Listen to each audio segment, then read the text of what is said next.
السلام عليكم ورحمة الله وبركاته. معكم محمد من قناة سوداني حقائق وأسرار.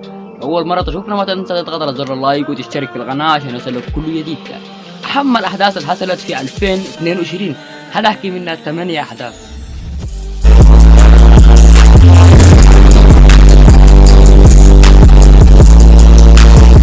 في المركز الثامن، انتقال النجم كريستيانو رونالدو إلى النصر السعودي براتب مالي ضخم جدا.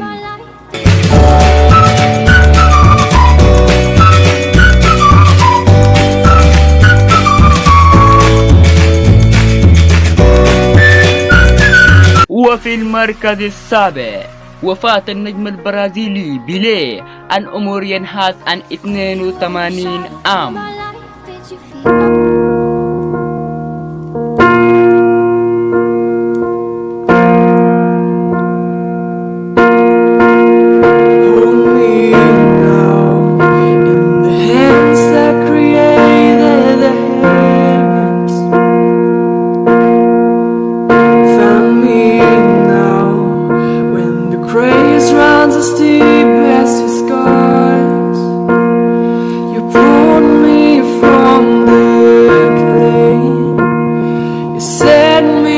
وفي المركز السادس، فوز الأرجنتين بكأس العالم.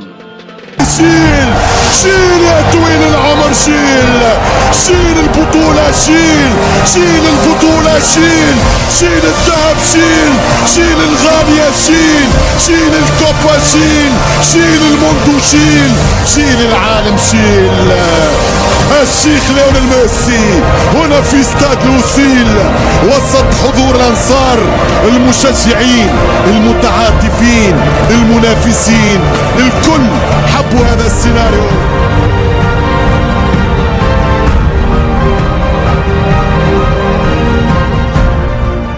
وفي المركز الخامس، حدث عربي أفرح كل العرب، تأهل المغرب إلى نصف النهائي بعد التغلب على البرتغال 1-0. يا دي اللحظات، فعلوا الأسود، فعلوا الأسود، أنتم الأبطال في ليلة تاريخية، في ليلة استثنائية، في ليلة من الخيال، في ليلة من الخيال. هذا ليس إعجاز، قولوا لي هذه حقيقة. هل أنا أحلم؟ فيقوني هل أنا أحلم؟ فيقوني هل أنا أحلم؟ أنا لا أحلم، في أجواء خيالية، في أجواء عالمية، في وجود آلاف من الأنصار، أنصار المغرب هم بالملايين. في المركز الرابع، وصول عدد سكان العالم إلى 8 مليار نسمة.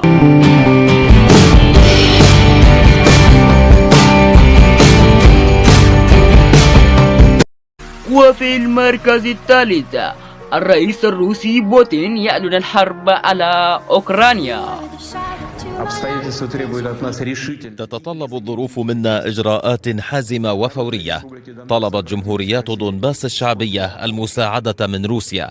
في هذا الصدد قررت القيام بعملية عسكرية خاصة هدفها حماية الأشخاص الذين عانوا خلال 8 سنوات من سوء المعاملة والإبادة الجماعية.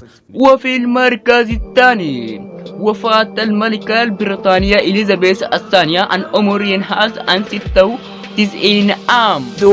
تم الإعلان بالفعل عن وفاة ملكة بريطانيا إليزابيث الثانية في هذه الأثناء. إذن مشاهدينا، إعلان. وفي المركز الأول، خبر أحزن كل العرب، الطفل المغربي ريان يتوفى بعد وضوئه في البير.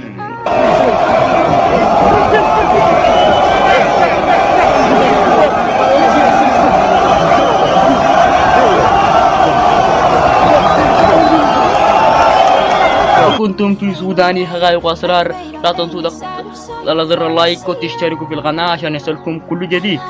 وفي أمان الله.